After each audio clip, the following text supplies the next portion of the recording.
ಉಳಿಸುವನೇ ನಮ್ಮ ಗುರಿ.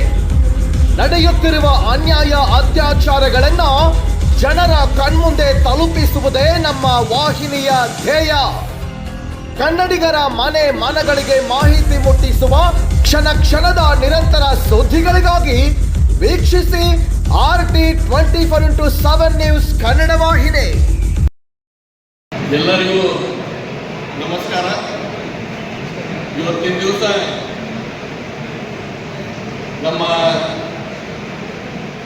ಹುಕ್ಕೇರಿ ತಾಲೂಕಿನ ಭಾರತೀಯ ಜನತಾ ಪಕ್ಷದ ಕಾರ್ಯಕರ್ತ ಸಭೆಯಲ್ಲಿ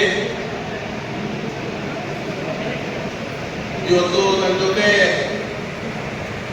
ವೇದಿಕೆ ಮೇಲೆ ನಮ್ಮ ಚಿಕ್ಕಪ್ಪ, ನನ್ನ ಮಾರ್ಗದರ್ಶಕರು, ಮಾಜಿ ಸಂಸದರಾದ ರಮೇಶನ ಕತ್ತಿಯವರು ಬಂದಿದ್ದಾರೆ.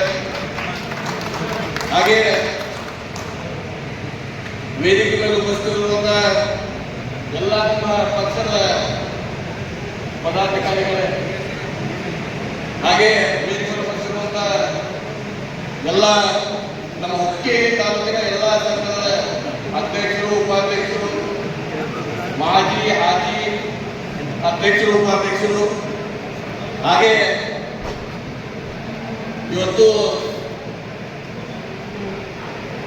ನಿನ್ನೆ ಒಂದು ಮಾತು ನಮ್ಮ ಚೇತನ್ ಪಬ್ಲಿಕ್ ಚೇತನ್ ಕೇಳಿದ, ಈಗ ಕತ್ತಿ ಅಭಿಮಾನಿ ಬಳಗು ಈಗ ಬಿಜೆಪಿ ಪಕ್ಷದ ಕಾರ್ಯಕರ್ತ ಸಭೆ ಅಂತ ಕೇಳಿದ.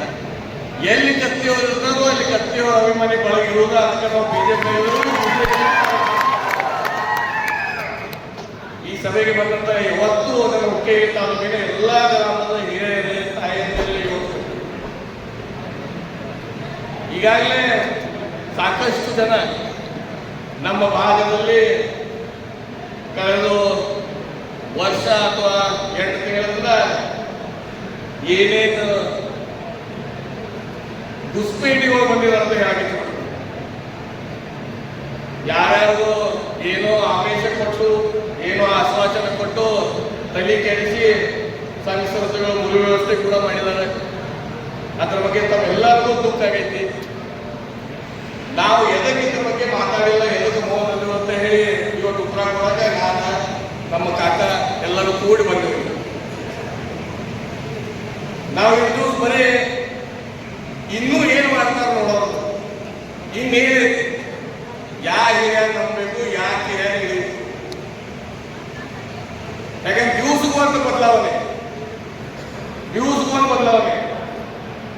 ಪೈಲ ಗಿರ್ಮಿ ಕೇಸಿ ಲೀಸ್ ಕೊಡ್ತೇವೆ ಅಂತ ಹೇಳಿ ಯಾವಾಗ ಕಾಕ ಅವರ ಭಾಷಣದಾಗ ಕ್ಲಿಯರ್ ಏಜಿಯಲ್ಲ, ಕಾಕ ಭಾಷಣದಾಗ ಹೇಳಿದಾಗ ಎಲ್ಲ ಡೈರೆಕ್ಟರು ಅದಕ್ಕೆ ಒಪ್ಪಿಗೆ ಕೊಟ್ಟಿರು. ಇಬ್ಬರು ಕಿಡಿಗೇಡಿ ಮಾತು ಕೇಳಿ ಅವ್ರ ಹೆಸರು ಹೇಳ್ತಾರೆ, ಮೋಹನ್ ಕೋಟೆವಲ್ಲೇ, ಪವನ್ ಪಾಟೀಲ್. ಇಬ್ಬರು ಕಿಡಿಗೇಡಿ ಮಾತು ಕೇಳಿ 10 ಜನ ಡೈರೆಕ್ಟರ್ಗಳ ಲೀಸ್ ಕೊಡಬಾರ್ದು ತಲೆ ಹಾಕಿ ಆ ಫ್ಯಾಕ್ಟ್ರಿ ಪರಿಸ್ಥಿತಿ ಇವತ್ತು ಏನಾಗಿದೆ. ಎಲ್ಲ ಮನೆ ಬಾಗಿಲು ಭಾಷೆ ಬಂದಾಗ ಇತ್ತು ಜೊಲ್ಲೆ ಮನಿ, ಇತ್ತು ಜಾರಕಿಹೊಳಿ ಮನೆ ಬಾಗಿಲಿಗೆ ದಿವಸ ಹೋಗಿ ಬಾರಿಸಿ ಬರತ್ತ. ನನಗೆ ಅನ್ಸೋ ಮಟ್ಟಿಗೆ ಇನ್ನು 1 ತಿಂಗಳೊಳಗೆ ಆ ಫ್ಯಾಕ್ಟ್ರಿಗೆ ಒಂದು 50ರಿಂದ 100 ಕೋಟಿ ಯಾರು ಹಾಕಲಿಲ್ಲ ಅಂದ್ರೆ ಈ ವರ್ಷಕ್ಕೆ ಅದು ಆಗಂಗಿಲ್ಲ. ಇದನ್ನ ಇಟ್ಕೊಂಡು ಕಾಕ, ನಾ, ಪವನ್ ಪೃಥ್ವಿ, ಇದಕ್ಕಿಂತ ಬಂದು ಅಪ್ಪ 3 ವರ್ಷ ನೋಡ್ರಿ ಇಲ್ಲ ಲೀಸ್ ಕೊಟ್ಟು ಅದಕ್ಕೆ ಸಾಲ ಮುಕ್ತ ಮಾಡೋಣ, ಅದಕ್ಕೆ ಪರಿಹಾರ ಅಂತ ಹೇಳಿ ನಾವು ಡಿಸ್ಕಷನ್ ಮಾಡಿದ್ದು. ಆ ಪ್ರಮಾಣ ನಾವು ನಡೆದಿದ್ದು ಖರೆ ಡೈರೆಕ್ಟರ್ಗಳ ತಲೆ ತುಂಬಿಸಿ ಬೇರೆ ಹಾದಿ ಇರಿಸುವಲ್ಲಿ ಇಬ್ರು ಪವನ್ ಪಾಟೀಲ್, ಮೋಹನ್ ಕೋಟೆಯಲ್ಲಿ ಯಶಸ್ವಿ ಅಂತ ಹೇಳಾಗಿತ್ತು. ಅದೆಲ್ಲ ಅದಾದ ಮೇಲೆ ಇನ್ನೇನು ಮುಂದೆ ಮತ್ತೆ ಯಾರು ನಮ್ಮ ಹಿರಿಯರ ತಲೆ ಕೆಡಿಸಿ ಕಿತ್ಕೊಂಡು ಹೋಗೋರು ಎಲ್ಲ ಓಪೋ ಚಾಲೋದು. ಇನ್ನು ನೆಕ್ಸ್ಟ್ PLD ಬ್ಯಾಂಕ್, ಇನ್ನು ನೆಕ್ಸ್ಟ್ ನಮ್ಮ TAPCMS, ಇನ್ನು ನೆಕ್ಸ್ಟ್ ಇಲೆಕ್ಟ್ರಿಕ್ ಸೊಸೈಟಿ. ನಾವು ನೋಡ್ಕೋತಿದ್ದು ಅದಕ್ಕೆ ಸಾಕು ಯಾರು ಏರಿಯಾ ನಮ್ಮ ಜೊತೆ ಇರ್ತಾರೋ, ಯಾರು ಹೋಗ್ತಾರೋ. ಯಾಕಂದ್ರೆ ನಮಗೂ ಕ್ರ್ಯಾಶ್ ಕೋರ್ಸ್ ಕೊಡತ್ತಿದ್ರು, ಅಂದ್ರೆ ಇದಕ್ಕೆ ಕಲಿಯಾಕ ಒಂದು ಅವಕಾಶ ಮಾಡಿ ಕೊಡತ್ತಾರೆ. ಇನ್ನು ಯಾರ ಮೇಲೆ ವಿಶ್ವಾಸ ಕೊಟ್ಟು ಯಾರ ಮೇಲೆ ಅದಕ್ಕೆ ಹೋಗ್ಬಿಟ್ಟು ಹಂಗೆ ನೋಡ್ರೆ TAPC ಎಲ್ಲ ಬಂದು ಅವ್ರ ರಾಜೀನಾಮೆಗಳು ಎಲ್ಲ ದಾಖಲೆ ಕೊಟ್ಟು ನಮ್ಮ ಮೇಲೆ ವಿಶ್ವಾಸ ಇದ್ರಿ, ನಾವೆಲ್ಲ ಹೋಗಂಗಿಲ್ಲ ತಗೋರಿ. ನಾವಾಗಿ ಕೇಳಿದ್ರೆ ಹಿಟ್ಲರ್ ಅಂತ. ಈಗ ಹೆಂಗೆ ಬಂಧನ ಹೆಂಗೆ ನಾವಾಗಿ ರಾಜೀನಾಮೆ ಆಸೆ ಬಂದಿಸ್ಕೊಡಂದ್ರೆ ಹಿಟ್ಲರ್ ಅಂತ. ಅದೆಲ್ಲ ಬನ್ನಿ ಇಲೆಕ್ಟ್ರಿಕ್ ಸೊಸೈಟಿ ನಾವು ಸತೀಶ್ ಜಾರಕಿಹೊಳಿ ಯಾಕಂದ್ರೆ ಎಮ್ಕನ್ಮಡಿ ಮತಕ್ಷೇತ್ರದಾಗ ಕೂಡ ಇಲೆಕ್ಟ್ರಿಕ್ ಸೊಸೈಟಿ ಮೆಂಬರ್ ಬರ್ತಾರೋ. ಆ ನಿಟ್ಟಿನಲ್ಲಿ ನಮ್ಮ ತಂದೆ ದಿವಂಗತ ಉಮೇಶ್ ಅವರು ಅವನು ಸಾಕ್ಷಿ ಅವ್ರ ಕ್ಷೇತ್ರದಾಗ ಕೂಡ ಒಳ್ಳೆಯ ರೀತಿಯ ಅನ್ಇಂಟರಪ್ಟೆಡ್ ಕರೆಂಟ್ ಕೊಡಬೇಕಂತ ಉದ್ದೇಶ ಇಟ್ಕೊಂಡು ನಿನ್ನೂ 4 ಡೈರೆಕ್ಟರ್ ಕೊಡು, ನಾನು 10 ಇರ್ತವು, ಸಂಘ ಸಂಸ್ಥೆ ಒಳ್ಳೆ ರೀತಿ ನಡ್ಕೊಂಡು ಇಲೆಕ್ಷನ್ ಮಾಡಿ ಇದಕ್ಕೆ ವಚನ ಮಾಡೋದು ಬ್ಯಾಡ ಒಂದು ವಿಶ್ವಾಸ ಇಟ್ಕೊಂಡು ಅವಾಗ ಒಪ್ಪಂದ ಮಾಡಿದ್ವಿ. ಮೊನ್ನೆ ಯಾವಾಗ ಡೈರೆಕ್ಟರ್ ಹೋದ್ರು ಮತ್ತು ಸತೀಶ್ ಕಡೆ ಹೋಗಿದ್ದೆ. ಯಾಕಂದ್ರೆ ಡಿಸ್ಟ್ರಿಕ್ಟ್ ಮಿನಿಸ್ಟರ್ ನಮಗೆ ಒಪ್ಪಂದ ಇತ್ತು, ಸಂಘ ಸಂಸ್ಥೆ ಒಳ್ಳೆ ರೀತಿ ನಡೆಯಿತು, ಒಂದು ಒಪ್ಪಂದ.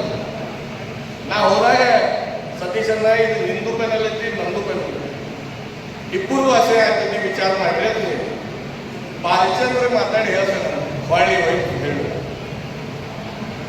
ಅವ್ರು ಹೆಂಗೆ ಒಪ್ಪಂದ ಐತ್ಲ ಬಾಲಚಂದ್ರ ಕಾಂಗ್ರೆಸ್, ಸತೀಶನ್ನ ಬಾಲಚಂದ್ರನ BJP, ಸತೀಶನ್ನ ಕಾಂಗ್ರೆಸ್. ಅವ್ರ ಹೆಂಗೆ ಅಂಡರ್ಸ್ಟ್ಯಾಂಡಿಂಗ್ ಇತ್ತಲ್ಲ ಹಾಗೆ ನಮ್ಮಲ್ಲೂ ಅಂಡರ್ಸ್ಟ್ಯಾಂಡಿಂಗ್ ಇರೋ ವಿಷಯ. ಈಗಂದ್ರೆ ಕೂಸ್ಕೊಂಡು ನಾಟಕ ಬಾಲಚಂದ್ರನ ನಮ್ಮ ಪಕ್ಷದವ್ರಿಗೂ ಅವ್ರನ್ನೂ ಕೇಳಿ ಜೊತೆಯವ್ರಿಗೆ ಮಾತಾಡ್ಕೊಂಡು ಹೇಳ್ತೀನಿ. ಇನ್ನು 8 ಮಂದಿ ಹೇಳ್ತಾರೋ ಗೊತ್ತಿಲ್ಲ, ಅದಕ್ಕೆ ಎಲೆಕ್ಷನ್ ಮಾಡೋದು ಈಗ ಅದ್ರ ಸಮಯ ಬಂದೆ. DCC ಬ್ಯಾಂಕ್ ಚುನಾವಣೆ ಡೇಟ್ ಆಗೈತಿ. ಇನ್ನೇನು ಸ್ವಲ್ಪ ಟೈಮ್ ಆಗಿ ಮೋಸ್ಟ್ ಓನ್ಲಿ ಸೆಪ್ಟೆಂಬರ್ 28ಗೆ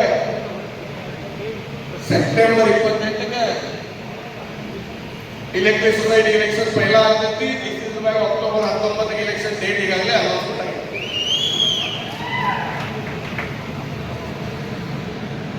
ನಿನ್ನೆ ಒಂದು ಮಾತು ಹೇಳಿದ್ರು, ನಿನ್ನೆ ಬೆಂಗಳೂರಲ್ಲಿ ಇದ್ದು ಬೆಂಗಳೂರಿಂದ ಬಂದ 4 ಮಂದಿ ಫೋನ್ ಮಾಡಿ ನಾ ಉಮೇಶ್ ಕತ್ತಿ ಅಭಿಮಾನಿ ಅದಕ್ಕೆ ಆ ಫೋನ್ ಬಂದಿಲ್ಲ, ನಾಳೆ ಕಾರ್ಯಕ್ರಮ ಈ ನಮ್ಮ ಮಂದಿರ ನಾವ ಈ ನಮ್ಮಲ್ಲಿ ಹೆಂಗೆ ಪರಿಸ್ಥಿತಿ ಅಂದ್ರೆ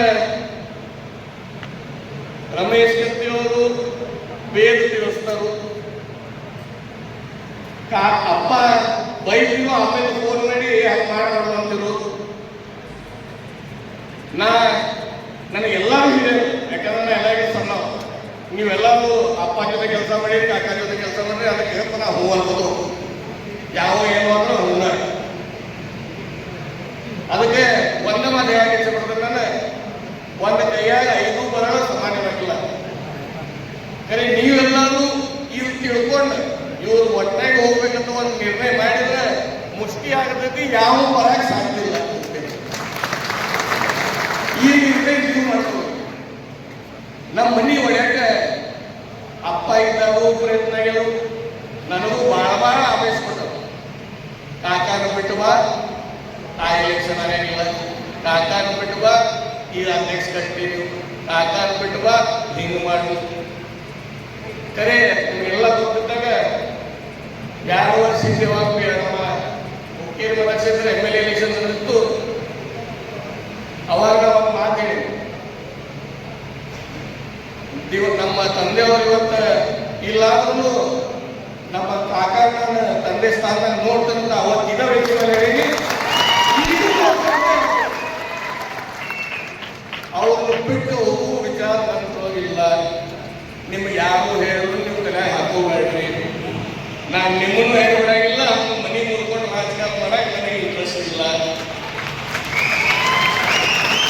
ಈಗಾಗಲೇ ನಮ್ಮ ಹುಕ್ಕೇರಿ ಕ್ಷೇತ್ರದ ಎಲ್ಲರೂ ಕಾರ್ಯಕರ್ತರು ನನ್ನ ಕುಟುಂಬರು ಅಂದ್ರೆ ದಿವಂಗತ ವಿಶ್ವನಾಥ್ ಕತ್ತಿ, ದಿವಂಗತ ಉಮೇಶ್ ವಿಶ್ವನಾಥ್ ಕತ್ತಿ ಹಾಗೂ ನಿಖಿಲ್ ಉಮೇಶ್ ಕತ್ತಿ ಅವರಿಗೆ ಮೂರನೇ ತಲೆಮಾರ ವಿಧಾನಸೌಧಕ್ಕೆ ಹೋಗಿದ್ದು ಯಾವುದೇ ಮಂತ ಆಗಿದ್ರೆ ಅದು ಕತ್ತಿ ಮಂತನ ಆಗ್ತಿಲ್ಲ.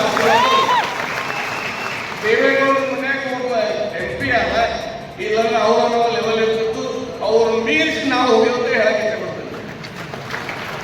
ಹಿಂಗ ಪ್ರೀತಿ ಪ್ರೇಮ ತಾವೇನು ನಮ್ಮ ಕುಟುಂಬದಲ್ಲಿ ಇಟ್ಕೊಂಡು ಬಂದಿರಿ, ತಾವು ಮುಂದುವರೆಸಿದ್ದಾದ್ರೆ ಎಲೆಕ್ಟ್ರಿಕ್ ಸೊಸೈಟಿನೂ ಯಾರು ಹೊರಗಿನವ್ರು ಬರೋಂಗಿಲ್ಲ, ತೀರಾ ಶುಗರು ಯಾರು ಹೊರಗಿನವ್ರು ಬರೋಕ್ಕಾಗಿಲ್ಲ. ಅದಕ್ಕೆ ನಾವು ಎಲ್ಲರೂ ಕೂಡ್ಕೊಂಡು ನಮ್ಮ ತಾಲೂಕಿನ ಸಂಘ ಸಂಸ್ಥೆಗಳನ್ನು